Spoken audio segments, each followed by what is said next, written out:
자, 이제는 근데 이제 민주당에게 주어진 과제는 또 골치 아픈 과제가 또 있는 거예요. 지금 통합을 얘기하지만 결국은 이 정부의 출범은 박근혜 정권의 국정농단 세력을 용인한 것. 즉 부정과 불법 이게 난무했던 거기 때문에 적폐청산이라고 하는 과제를 국민들이 요구했던 거거든요. 그리고 적폐청산은 국민들과 이미 동의한 합의한 내용이란 말이에요. 85%가 탄핵을 바랬기 때문에. 그럼 그렇게 합의된 이 적폐청산은 또 어떻게 할 거냐. 물론 우리가 일부에서 그 검찰 개혁에 대해서 얘기했지만 처리해야 될 게 한두 개가 아니란 말이에요. 그렇죠. 그렇게 되면은 이미 보수 언론에서부터 벌써부터 무슨 얘기를 하고 있냐면 적폐청산한다고 하면서 국민들 쌈 붙이지 마라. 갈라치기 하지 마라. 대립 만들지 마라. 근데 이미 합의된 거거든요. 그게. 그렇죠. 네. 이걸 또 뚫고 나가야 되는 맞습니다. 소수 정당으로. 그렇죠. 그게 이제 상당히 힘든 일인데 그렇다 하더라도 적폐청산을 해야 한다고 저는 생각을 합니다. 문재인 그거 안 할 거면 이 정부가 출범을 할 이유가 없었던 거죠. 그렇죠. 그리고 문재인 대통령이 탄생할 수 있던 힘이 바로 그 적폐청산의 힘 아니겠어요. 촛불혁명으로 시작돼서 물론 적폐청산을 자꾸 부정적으로 생각하시는 분들이 있는데 쌓여져 있는 나쁜 폐단이나 폐습을 없애는 거 아니겠습니까? 그게 적폐청산인데. 그렇죠. 미세먼지가 쌓이면 적폐가 되는 거 아니에요? 그렇죠. 그걸 없애는 거 아니에요. 그러니까 청소하고 깨끗하게 하는 거니까. 왜 갑자기 청소를 당할 것 같은데. 미세먼지 아니에요. 아니죠. 그러니까 적폐청산을 마치 홍준표 후보가 전 후보죠 이제는 무슨 보수 세력을 쓸어버리는 이런 개념으로 생각을 하는 거예요. 그러니까 보수가 위협감을 느끼는 것은 마치 적폐청산이 보수를 쓸어버리는 이런 걸로 생각을 하는데 그게 아니고 문재인 대통령이 말하는 적폐청산은 정상이 아닌 비정상을 정상화하겠다는 겁니다. 검찰 개혁도 그중에 하나고요. 검찰이 그렇게 민정수석에 의해서 휘둘러지는 그런 상황을 만들지 않겠다는 거 아니겠습니까? 또 비서관들이 제대로 역할을 안 하고 문고리 3인방이 돼서 장관들이나 수석들이 제대로 일하는데 방해적 요소를 하는 그런 짓들을 못하게 하는 것이고요. 일개 개인이 국정농단을 하는 그런 잘못된 일을 못하게 하겠다는 것이 적폐청산의 키포인트인데 그걸 자꾸 보수에 대한 공격으로 몰고 보수를 뭐 쓸어버린다고 얘기하고 그건 아니라는 거죠. 그래서 적폐청산 반드시 해야 됩니다. 우리 박근혜 최순실 게이트를 통해서 드러난 이 잘못된 어떤 관행들 또는 국정농단 사태가 일어나게 된 시스템의 문제 이런 문제를 문재인 정부에서 문재인 대통령이 다 청산해야죠. 그래서 민주주의를 올바로 세우고 정부가 정부답게 나라가 나라답게라고 하는 본인의 모토를 실현시키는 것은 반드시 필요하다고 저는 생각합니다. 제도의 개혁 말씀하신 것처럼 인적 청산이 아니라 제도를 바꾸는 거고요. 이미 저는 시작된 부분들이 많이 보였죠. 일부에서 검찰 개혁 다루셨다니까 지금 인선 나왔던 것들 중에서 주목할 만한 부분이 민정수석 비서실장이 이 일반적으로는 조국 교수를 많이 했는데 가장 놀라운 것이라고 말씀하신 것은 이도만 총무비서관이죠. 사실은. 왜냐하면 총무비서관 지난 정권에서 이재만 비서관이 있습니다. 그렇죠. 가장 수석비서관. 최측근 1,700명 청와대 직원 중에 예산을 다 주무를 수 있는 사람. 청와대에서 그러니까 대통령이 알아서 쓸 수 있는 자금이 한 200억 가량 되는데 그것도 부족해서 어떻게 했죠? 국정원에 돈 4천억 넘는 예산 짬짬이 해가지고 많이 썼잖아요. 그동안 정권에서. 그러니까 영수증이 필요 없이 청와대가 쓸 수 있었던 돈이 적게 보게 되면 260억에 내서 80억. 크게 보게 되면 4천억이 넘어가는. 4,800억까지 되는, 4,600억까지 되는 거거든요. 그 두 개를 막아내고 총무비서관 그렇게 하기로 했죠. 그다음에 서훈 국정원장 내정자 이런 부분들에서 국외 정보 쪽으로 돌리겠다고 하면서 그런 부분은 원천적으로 고쳐버린 겁니다. 거기서 벌써 적폐청산이 이루어지고 있는 거예요. 그거를 보복정치 이런 식으로 몰고 가면 안 되죠. 돈을 놓겠다라고 하는 건 진짜 어마어마한 거죠. 의미가 큰 거네. 왜냐하면 그 돈을 갖고 이 정도 총무비서관. 이 정도 죄송합니다. 이 정도. 갑자기 성함을 이 정도입니다. 틀렸습니다. 무슨 모르는 사람 얘기를 해갖고 또 새로 바뀌었나? 그러니까 이분이 이게 7급 공무원에서부터 시작하셔가지고 관료 출신이고 경제부처 정통한 사람이라서 대개 그동안의 총무비서관은 정말 측근 중에 측근만을 안 쳤거든요. 그런데 이런 관료 출신을 MB 때는 김백준, MB의 집사라고 했던 집사. 40년 친구를 앉혀놓고 그 돈의 집행에 대해서 MB와 눈빛만 스쳐도 교감할 수 있었던. 대개는 그게 그냥 관행처럼 돼 있었는데 그걸 아예 털어버렸잖아요. 그리고 박근혜 정부에서는 이재만. 문고리 3인방 중에 어디가 있죠, 이재만? 구속됐나요? 아니요, 이재만 아직도 수사도 제대로 안 받고 있죠. 숨어 있죠 어디인지 모르지만. 이제 정권을 만만히 보지 못해갖고 이재만이니까. 그리고 이 정도는 이제 정도를 걸을 거 아니에요? 그렇죠. 또 그렇게 바로바로 연결을 시키죠. 그러면 이 정도, 이름도 정도를 걸을 사람 아니에요? 그러니까 문재인 대통령이 참 잘하신 것 같아요. 예, 왜냐하면 그리고 이 정도 이 총무비서관을 그만두면서 이 정도 했으면 됐잖아. 그러니까 원래 문재인 민정수석 시절에 청와대에서 같이 근무를 하셨대요. 행정관을 했었죠. 네, 행정관에서 그때 또 알아봤었다고 하시더라고요. 그러니까 원래는 사실 하마평에 오르던 사람 다른 사람이었잖아요. 삼철 중에 한 분. 그것도 그렇게 안 하시고 이 정도 비서관을 앉힌 것도 저는 3초 중에 한 분 누가 있었나요? 이름을 얘기합니까? 그러면 양정철 총무비서관. 그분이 이제 하마평에 오르셨죠. 그래서 그렇게 거의 언론에서 많이 보도를 했는데 야. 결국 오늘 이제 발표한 거 보면 임종석 비서실장이 그런 얘기했어요. 오늘 가장 여러분이 충격적인 발표가 이분이다라고 얘기하면서 이 정도 총무비서관을 얘기를 했었죠. 예, 이 정도 했는데도 우리를 못 믿어? 그러니까요. 이 정도 비서관. 아니, 민정수석에서 칼 안 휘두르겠다고 했죠. 살림살이 다 안 해주겠다고 했죠. 그 정도 했는데 어떻게 안 믿습니까? 이 정도 했으면 믿어야죠. 야, 그런데 저는 그 문재인 대통령을 근거 없이 칭송하는 게 아니고 모친께서 지금 구순이에요. 90이 돼서 저희 어머니하고 이제 그 동갑이신데 건강은 저희 어머니가 훨씬 더 좋더라고. 저희 어머니 막 뛰어다니시는데. 그런데 그 인터뷰할 때 재밌는 내용이 있어요. 청와대 들어가도 마음이 바뀌지 않을 것이다. 그리고 돈이 있으면 있는 대로 없으면 없는 대로 쓴다. 그건 뭐냐면 공직자로서 최대의 덕목인 재정으로부터 자유로운 거거든요. 나 이거 청와대 돈 내 돈 아니니까 국민 돈이니까 공정하게 집행하라고 하면서 권력을 그쪽으로 줘버린 거거든요. 이 정도는 이 정도일 줄 몰랐는데. 의미가 있네, 이 정도 비서관은. 예. 자, 그러면은 일단 청와대에 대해서 초창기이기 때문에 인선에 대해서 문제가 없는 것으로 출발해야 되는데 지금까지 인선은 무난한 거죠. 무난한 기대 것뿐만 아니라 꽤 충격적으로. 네. 그리고 서훈 국정원장 같은 경우도 남북 정상회담. 네. 그걸 일단 국정원 내부를 샅샅이 파악하고 있는 분 아닌가요? 지난번에는 이제 노무현 전 대통령 같은 경우에도 예. 그 국정원 개혁에 대한 의지는 굉장히 강했지만 그때는 좀 너무 강했죠. 그래서 민사일이라는 변호사님이 회장 출신 변호사분을 앉히시는 바람에 예. 내부 반발도 컸었고 실질적으로 내부를 모르다 보니까 일을 못했던 부분들인데 이분 서훈 내정자 같은 경우는 국정원 출신이잖아요. 3차장 출신. 3차장 출신이기 때문에 그런 우려도 많이 없죠. 예, 알겠습니다. 정 기자님. 네. 국정원은 아직 해결되지 않은 그 국민적 부채가 있잖아요. 2012년 대선 댓글. 네네. 예, 그리고 원세훈 국정원장은 그 문제와 관련해서 아직도 재판이 진행 중에 있고. 그렇죠. 뭐 그 전에 좀 더 거슬러 올라가면 뭐 민간인 사찰 의혹도 있었고. 그렇죠. 근데 네. 뭐 그런 건 용서해줘요. 아, 그래요? 예. 네. 왜냐면 큰 거 있으면은 그 재판 받을 때 큰 게 작은 걸 다 감싸버려요. 아, 그래요? 예. 그런데 그다음 이제 사이버 사령부도 사실은 국정원 쪽하고 연관이 되면서 국정원에 예산을 받아서 움직였다. 여기까지 가 있었단 말이에요. 네. 이거를 국정원 개혁의 중요한 축으로 보는 거 아닌가요? 그거를 좀 들춰내는 게. 뭐 적폐청산이라고 하는 게 아까 말씀하신 대로 뭐 기존에 있던 잘못된 관습들을 뭐 일단 발본색원을 해서, 근데 저는 좀 생각이 약간 좀 차이가 있는 거는 그 잘못을 했던 사람들에 대한 처벌도 당연히 이루어져야 된다고 왜 이렇게 생각을 하기 때문에. 가격해졌어요? 네? 뭐 제 일이 아니니까요. 네, 뭐 제가 처벌받는 건 아니니까. 네.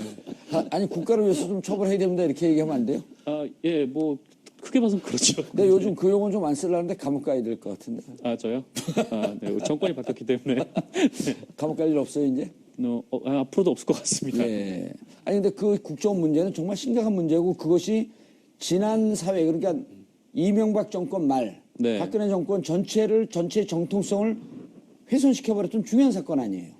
그렇죠. 뭐 이게 사실로 드러나면은 뭐 사실상의 부정선거를 자행을 한 거고, 근데 뭐 정치 개입이 있었는데 선거 개입이 없었다는 거 그렇게 결론이 나왔었잖아요. 그렇죠. 그게 항소심에서의 결론이었죠. 네, 그 자체가 뭐 사람들이 봤을 때 뭐 납득할 수 없는 거고, 분명히 대선 기간 중에 댓글을 썼는데 그거를 뭐 그건 정치 개입이지 선거 개입이 아니다라고 하는 것도 좀 납득을 할 수 없는 거죠. 근데 예. 뭐 국정원 내부에서 뭐 그런 식으로 뭐 국정원 직원을 이렇게 힘들게 뽑아가지고 뭐 댓글 알바 같은 거를 돌렸던 그런 건데.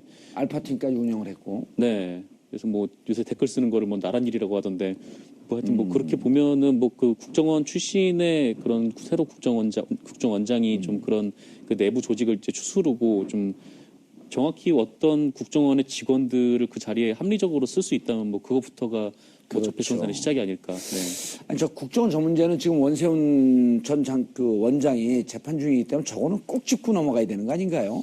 그 법적으로 판단을 내리는 부분들이 사실은 이제 국민적인 법관균과 어긋나는 경우들이 굉장히 많아요. 그러니까 이론을 이론으로만 따지다 보니까 현실과 멀어진 아까 말씀하신 정말 술 먹었지만 음주운전 아니다 이 얘기가 나오는 그런 수밖에 없는데 그 경우에 있어서는 법원의 심판은 분명히 받아야 되는데 다만 저는 그렇게 봅니다. 뭐 다 용서하자 덮자 이런 얘기가 아니라 있었던 문제인데 안 드러난 부분이 있다라면 그건 밝혀야겠죠.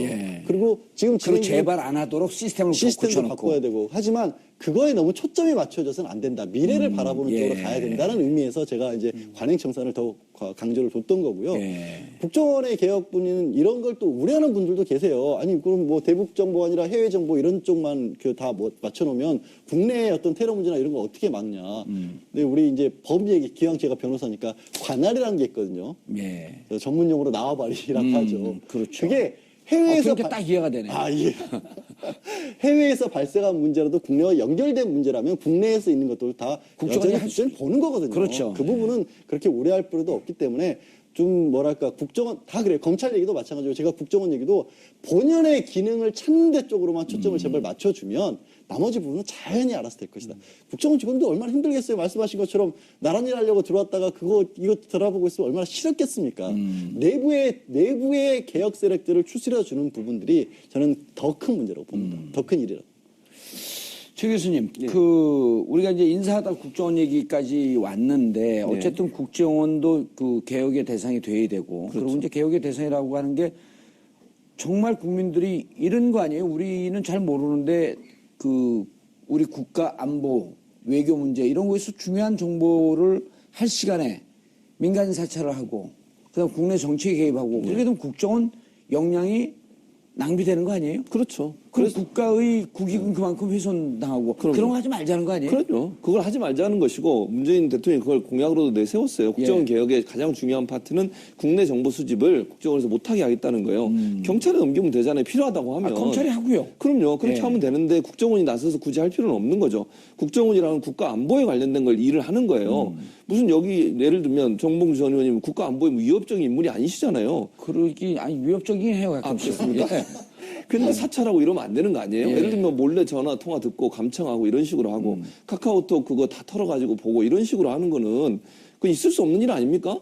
언론의 저의 표현의 자유 또 그 사적인 어떤 프라이빗한 내용들을 다 들춰내서 그걸 다 보게 만들고 이런 식으로 하는 것이 얼마나 국민의 인권을 침해하는 일인지를 문재인 대통령이 잘 알고 있고 국정원 제가 볼 때 하는 사람도 알 거예요. 마음속으로는 어쩔 수 없이 하는 거지 오도받아서. 한 가지 제가 경험담 말씀해 드릴까요? 처음으로 밝히는 겁니다, 제가. 오늘 처음으로 밝히는 사람이 많아요. 방송에, 이 TBS 방송에 처음으로 밝히는 거. 제가 미국에서 교수를 했지 않습니까? 텍사스 주립대 교수할 때. 영어로 했어요? 그럼요. 영어로. 수업을 영어로 했습니다. 어쨌든 6년 반. You understand? Next. You understand? Next 이런 거 아니고요? No. 그렇게 하면 안 되죠. 근데 어쨌든 제가 그 미국의 텍사스 주립대 교수를 할 때 미디어법 제가 이제 반대하는 칼럼을 좀 여러 번 쓴 적이 있어요. 방송 미디어 그 전공이니까 제가 그 이명박 정부 미디어법 통과시키려고 날치기 하고 불법으로 통과시켰지 않습니까? 2009년도요. 2009년대. 그때 제가 2008년부터 반대 칼럼 계속 썼는데 제가 이제 휴스턴 영사관에 파견돼 있던 국정원 직원이 저를 찾아왔어요, 학교로. 그러니까 학교로 찾아온 건 아니고 전화를 했죠, 저한테. 전화를 해서 만나자고 그래서 휴스턴의 모 한국 식당에서 제가 만났습니다, 국정원 직원을. 그러니까 국정원 직원들이 보통 영사관에 파견 나와 있잖아요. 그렇죠. 그 파견된 영사가 전화를 한 거예요, 저한테. 학교 연구실로. 그래서 저를 만나자고 만났어요. 물론 뭐 저를 위협하거나 그러진 않았습니다. 좀 살살 해달라고만 부탁을 하셨어요. 그 양반은 블랙 요원이었어요? 화이트 요원이었어요? 그건 잘 모르겠습니다. 그것까지는 뭐 제가 안 물어봤는데. 만나자고 했으면 화이트 요원이에요. 아, 그렇습니까? 네. 어쨌든 저를 만나자고 해서. 그래서 저는 그런 생각이 들었어요. 물론 제가 한국 사람이지만 한국 국적이고 미국 대학의 교수가 칼럼 쓴 것까지 관리하는 물론 뭐 필요해서 한다고 보지만 그게 제가 무슨 국가의 위협이 되는 그런 칼럼을 쓴 것도 아니잖아요. 그러니까 잘못된 정책에 대해서 비판하는 거예요. 네, 그리고 바른 길로 가라고 국민의 한 사람으로서 미국에 있는 사람으로서 미국의 사례를 들어서 쓴 거를 가지고 그런 식으로 국정원 직원들이 일을 하시는 것이 인력 낭비 아니겠습니까? 그래서 그런 부분들은 국정원 개혁에서 분명히 있어야 돼요. 그래서 국가 안보와 관련된 정보, 고급 정보잖아요. 우리나라 국민들을 대상으로 하지 말고 우리나라에 위협이 되는 뭐 북한이든 아니면 외국의 어떤 부분이든 이런 부분에 대한 조사를 하는 것이 국정원의 가장 중요한 업무가 돼야 된다. 예. 그게 개혁의 가장 큰 출발점이죠. 저는 국정원인지 어딘지 모르겠지만 그 정보 사이트에서 제 도청하는 것까지 제가 용서를 해요. 별 내용이 없으니까. 근데 불편한 건 프로그램을 좀 좋은 걸 썼으면 좋겠어요. 전화 계속 끊어져. 좀 프로그램 좋은 거 비싼 거 써갖고 전화도 안 끊어주고 도청하는 잘 모르게. 이걸 어떻게 해석을 해야 될지. 아니 저는 다 공개하니까요. 예. 근데 그런 거 말아야죠. 그런 거 하면 안 되죠. 하지 예. 말아요. 당연히 하지 말아야죠. 특히 양 변호사님은 뭐 킹기는 게 있어요? 아니 그건 아니 저는 전화를 잘 안 합니다. 이번에 어제 그저께 저거 한 날 유시민 전 장관이 폴더폰 썼고 그게 투지예요. 네. 투지는 도청을 못 하니까 그렇죠. 그렇게 국민들이 공포스럽게 살 이유가 없잖아요. 투지폰 쓰는 사람들이 국정원 요즘 바뀌었다는데 국정원 직원들끼리는 투지폰을 썼습니다. 얼마 전까지 지금도 많이 국회의원들도 전화 두세 개씩 가지고 다니시는 분들 많잖아요. 국정원 직원들이 투지폰 쓰고 있었다라고 하는 건 뭐냐면 자기들이 스스로 도청하고 있다라고 하는 걸 인정하는 거예요. 최순실도 그거 썼지 않습니까? 투지폰. 네. 예. 알겠습니다. 시간이 얼마 없는데 우리의 영원한 호프 홍 반장 얘기를 해야 될 것 같은데. 아, 네. 도미 중이신. 도미 중이요? 내일 미국으로 가신다고. 네. 도미도 중에 있어요? 그럼 뭐 지금 계속 비행기 타고 있는 거예요? 아니, 뭐 내일 가신다고 하는데. 예. 근데 뭐 말이 멋있어요. 이번에 뭐라고 그러면서 갔죠? 전국 구상을 하겠다고 이제 가신 걸로 알고 있는데. 예. 그럼 뭐 내가 필요로 할 때 뭐라고 그러고 갔잖아요. 네. 근데 뭐 지금 자유한국당 내부 분위기는 이렇게 딱히 필요 없는 분위기인 것 같다는 생각이 좀 들더라고요. 네. 홍준표 후보가요? 네, 정우택 원내대표가 뭐 지금 막 대선에서 떨어졌는데 또 당권에 도전하는 모양새 좋지 않다 뭐 이런 말도 하셨고.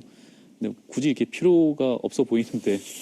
아니 자유한국당이 또 무척 그러니까 내분이 좀 심각해질 것 같이 보여요. 아니 뭐 다른 거 아니고 방장 벌써 나오고 있잖아요. 돌아온 연어 때를 안 받겠다. 13분이었던가요?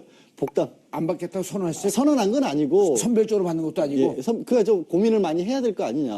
가장 문제되는 게 일단 거기 그 지역 다 당협위원장이 다 따로 뽑아놨는데. 지역위원장 예, 지역위원장 임명했는데. 있는데 지구당 그럼 두 사람씩 될 수 있는 것도 아니지 않느냐. 예. 이런 문제도 있기도 하고. 그다음에 이제 내심 경계하는 게 그분들이 결국 들어오면은 친박에 도움을 주진 않을 거 아니에요. 친홍 라인이 만들어질 수도 있다라는 그런 경계심을 가지고 있는 거기 때문에 그리고 이 홍준표 후보에 대해서 생각하는 부분도 거의 이제 용병쯤으로 생각을 했을 수도 있잖아요. 진박계 같은 경우에는. 아웃소싱. 우리가 그렇죠. 일단 도급 줬는데 도급 줬는데 사업 성공 못했지 않느냐. 이제 와서 무슨 지분을 달라고 하느냐. 우리는 영역대가 못 준다. 이런 식으로 나오는 그런 상황이 벌어지고 있는 거죠. 그러니까 그 말도 재밌어요. 낙선한 걸 받아들이면서 자유한국당 복원에 만족하겠다.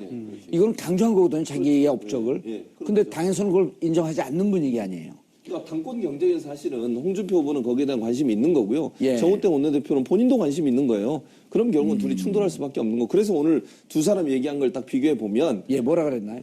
정우택 원내대표 같은 경우는 홍 전 지사는 당권도 하지 않을 것으로 보고 있다. 거기에서 또 떨어지면 어떻게 할 거냐. 정책이면 끝난다. 이렇게 얘기했어요. 홍 후보는 뭐라고 했냐면 당권의 눈이 멀어 다시 자유한국당을 분열시키는 어떠한 행동도 옳지 않다. 이거 둘 다 당권에 관심 있는 거 아니겠습니까? 이 말만 들으면. 그러니까 서로가 서로의 견제구를 던지는 거죠. 그리고 세상이 부르면 다시 자기가 등판하겠다. 뭐 어떤 걸 세상에 부름으로 본인이 규정할지 모르겠지만 본인 나름대로 판단해서 등판할 가능성이 있다고 봅니다. 서로 정말 그럴 것 같아요. 이 24%의 지지에 대해서도 앞으로 이제 해석이 자유한국당 분분한 거예요, 원래 자기들끼리. 있었던 사람들끼리는 그냥 마지못해 찍어준 거다. 홍 후보는 야 1% 한 자릿수 있던 거 24%까지 2로 끌어올면 나 아니냐. 볼만할 겁니다 이제. 예, 알겠습니다. 문재인 대통령의 임기가 시작되면서 탈권위적인 파격 행보가 관심을 받고 있습니다. 그런가 하면 야당 지도부를 찾는 등 통합의 행보조차 또한 보이고 있습니다. 인선에서도 화합의 이미지를 강조하고 있는 것으로 보입니다. 아울러 비검찰 인사의 민정수석 임명, 조국 교수죠. 검찰개혁에 대한 강한 의지를 내보이고 있기도 합니다. 탈권위, 통합, 개혁. 이 중 어느 것 하나 외면할 수 없는 과제입니다. 하지만 무엇보다도 중요한 것은 선거 기간 내내 강조했듯이 국민을 위해 오로지 국민만을 보고 앞으로 나아가기를 촉구합니다. 문재인 대통령의 성공은 5천만 국민의 승리, 나아가 대한민국의 승리라는 점을 임기가 끝나는 날까지 꼭 기억해 주시기를 부탁드립니다. 5월 11일 목요일 정봉주의 품격시대 마치겠습니다. 정도를 고를 거 아니에요? 네, 그렇죠. 또 그렇게 바로바로 연결시키시죠. 그러면 이 정도, 이름도 정도를 고를 사람 아니에요? 예? 그러니까 문재인 대통령이 참 잘하신 것 같아요. 예, 왜냐하면 그리고 이 정도 이 총무비서관은 그만두면서 이 정도 했으면 됐잖아. 그러니까 원래 문재인 민정수석 시절에 청와대에서 같이 근무를 하셨대요. 행정관을 했어요. 네, 행정관에서 그때 또 알아봤었다고 하시더라고요. 그러니까 원래는 사실 하마평에 오르던 사람 다른 사람이었잖아요. 삼철 중에 한 분. 그것도 그렇게 안 하시고 이 정도 비서관을 앉힌 것도 저는 삼철 중에 한 분 누가 있었나요? 이름을 얘기합니까? 그러면 양정철 총무비서관. 그분이 이제 하마평에 오르셨죠. 그래서 그렇게 거의 언론에서 많이 보도를 했는데 야. 결국 오늘 이제 발표한 거 보면 임종석 비서실장이 그런 얘기 했어요. 오늘 가장 여러분이 충격적인 발표가 이분이다라고 얘기하면서 이 정도 총무비서관을 얘기를 했었죠. 이 정도 했는데도 우리를 못 믿어? 그러니까요. 이 정도 비서관. 아니, 민정수석에서 칼 안 휘두르겠다고 했죠. 살림살이 다 안 해주겠다고 했죠. 그 정도 했는데 어떻게 안 믿습니까? 이 정도 했으면 믿어야죠. 그런데 저는 문재인 대통령을 근거 없이 칭송하는 게 아니고 모친께서 지금 구순이에요. 90이 돼서 저희 어머니하고 이제 동갑이신데 건강은 저희 어머니가 훨씬 더 좋더라고. 저희 어머니 막 뛰어다니시는데. 그런데 인터뷰할 때 재밌는 내용이 있어요. 청와대 들어가도 마음이 바뀌지 않을 것이다. 그리고 돈이 있으면 있는 대로 없으면 없는 대로 쓴다. 그건 뭐냐면 공직자로서 최대의 덕목인 재정으로부터 자유로운 거거든요. 나 이거 청와대 돈 내 돈 아니니까 국민 돈이 이제는 무슨 보수 세력을 쓸어버리는 이런 개념으로 생각을 하는 거예요. 그러니까 보수가 위협감을 느끼는 것은 마치 적폐청산이 보수를 쓸어버리는 이런 걸로 생각을 하는데 그게 아니고 문재인 대통령이 말하는 적폐청산은 정상이 아닌 비정상을 정상화하겠다는 겁니다. 검찰 개혁도 그 중에 하나고요. 검찰이 그렇게 민정수석에 의해서 휘둘러지는 그런 상황을 만들지 않겠다는 거 아니겠습니까? 또 비서관들이 제대로 역할을 안 하고 문고리 3인방이 돼서 장관들이나 수석들이 제대로 일하는데 방해적 요소를 하는 그런 짓들을 못하게 하는 것이고요. 일개 개인이 국정농단을 하는 그런 잘못된 일을 못하게 하겠다는 것이 적폐청산의 키포인트인데 그걸 자꾸 보수에 대한 공격으로 몰고 보수를 쓸어버린다고 얘기하고 그건 아니라는 거죠. 그래서 적폐청산 반드시 해야 됩니다. 우리 박근혜 최순실 게이트를 통해서 드러난 이 잘못된 어떤 관행들 또는 국정농단 사태가 일어나게 된 시스템의 문제 이런 문제를 문재인 정부에서 문재인 대통령이 다 청산해야죠. 그래서 민주주의를 올바로 세우고 정부가 정부답게 나라가 나라답게라고 하는 본인의 모토를 실현시키는 것은 반드시 필요하다고 저는 생각합니다. 제도의 개혁 말씀하신 것처럼 인적 청산이 아니라 제도를 바꾸는 거고요. 이미 저는 시작된 부분들이 많이 보였죠. 일부에서 검찰 개혁 다루셨다니까 지금 인선 나왔던 것들 중에서 주목할 만한 부분이 민정수석 비서실장이 이 일반적으로는 조국 교수를 많이 했는데 가장 놀라운 것이라고 말씀하신 것은 이동환 총무비서관이죠. 사실은. 왜냐하면 총무비서관 지난 정권에서 이재만 비서관이 있습니다. 그렇죠. 수석비서관이라 그랬죠. 수석비서관 최측근. 자, 이제는 근데 이제 민주당에게 주어진 과제는 또 골치 아픈 과제가 또 있는 거예요.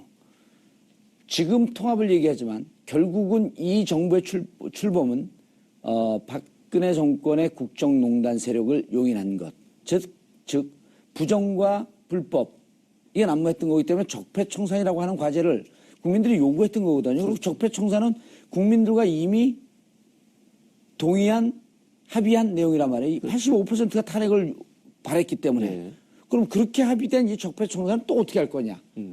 물론 우리가 일부에서 검찰 개혁에 대해서 얘기했지만 처리해야 될 게 한두 개가 아니란 말이에요. 그렇죠. 그렇게 되면은 이미 보수 언론에서부터 벌써부터 무슨 얘기를 하고 있냐면 적폐청산한다고 하면서 국민들 쌈 붙이지 마라. 갈라치기 하지 마라. 대립 만들지 마라. 근데 이미 합의된 거거든요. 그게. 그렇죠. 이걸 또 뚫고 나가야 되는 맞습니다. 소수정당으로. 그렇죠. 그게 이제 상당히 힘든 일인데 그렇다 하더라도 적폐청산을 해야 한다고 저는 생각을 합니다. 그거 안 할 거면 이 정부가 출범을 할 이유가 없었던 거죠. 그렇죠. 그리고 문재인 대통령이 탄생할 수 있던 힘이 바로 그 적폐청산의 힘 아니겠어요. 촛불혁명으로 시작돼서 물론 적폐청산을 자꾸 부정적으로 생각하시는 분들이 있는데 쌓여져 있는 나쁜 폐단이나 폐습을 없애는 거 아니겠습니까? 그게 적폐청산인데 그 일종의 미세먼지가 쌓이면 적폐가 되는 거 아니에요? 그렇죠. 그걸 없애는 거 아니에요. 예, 그러니까 그렇죠. 청소하고 깨끗하게 하는 거니까. 왜 갑자기 청소를 당할 것 같은데? 미세먼지 아니에요. 아까 아니죠. 농담을 그러니까 적폐청산을 마치 홍준표 후보가 전 후보죠. 그러니까 공정하게 집행하라고 하면서 권력을 그쪽으로 줘버린 거거든요. 이 정도는 이 정도일 줄 몰랐는데. 의미가 있네, 이 정도 비서관은. 예. 자, 그러면은 일단 청와대에 대해서 초창기이기 때문에 인선에 대해서 문제가 없는 것으로 출발해야 되는데 지금까지 인선은 무난한 거죠. 무난한 기대 이상. 것뿐만 아니라 꽤 충격적으로. 네. 그리고 서훈 국정원장 같은 경우도 남북 정상회담. 네. 그걸 일단 국정원 내부를 샅샅이 파악하고 있는 건 아닌가요? 지난번에는 이제 노무현 전 대통령 같은 경우에도 예. 그 국정원 개혁에 대한 의지는 굉장히 강했지만 그때는 좀 너무 강했죠. 그래서 민서일이라는 변호사님이 회장 출신 변호사분을 앉히시는 바람에 예. 내부 반발도 컸었고 실질적으로 내부를 모르다 보니까 일을 못했던 부분도 있는데 이분 서훈 내정자 같은 경우는 국정원 출신이잖아요. 3차장 출신. 네, 3차장 출신이기 때문에 그런 우려도 많이 없죠. 예, 알겠습니다. 정 기자님. 네. 국정원은 아직 해결되지 않은 그 국민적 부채가 있잖아요. 2012년 대선 댓글.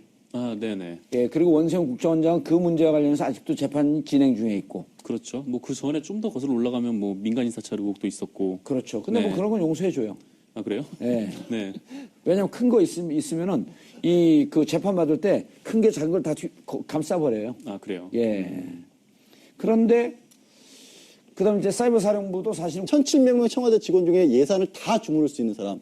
청와대에서 그러니까 대통령이 알아서 쓸 수 있는 자금이 한 200억 가량 되는데 그것도 부족해서 어떻게 했죠? 국정원에 돈 4천억 넘는 예산 짬짬이 해가지고 많이 썼잖아요. 그동안 정권에서. 예, 그러니까 영수증이 필요 없이 청와대가 그렇죠. 쓸 수 있었던 돈이 청와대- 적게 보게 되면 260억에서 80억, 크게 보게 되면 4천억이 넘어가는. 4,800억까지 되는, 4,600억까지 되는 거거든요. 그 두 개를 막으려면 총무비서관 그렇게 하기로 했죠. 그다음에 서훈 국정원장 내정자 이런 부분들에서 국외 정보 쪽으로 돌리겠다고 하면서 그런 부분은 원천적으로 고쳐버린 겁니다. 예. 거기서 벌써 적폐청산이 이루어지고 있는 거예요. 아하. 그거를 보복 정치 이런 식으로 몰고 가면 안 되죠.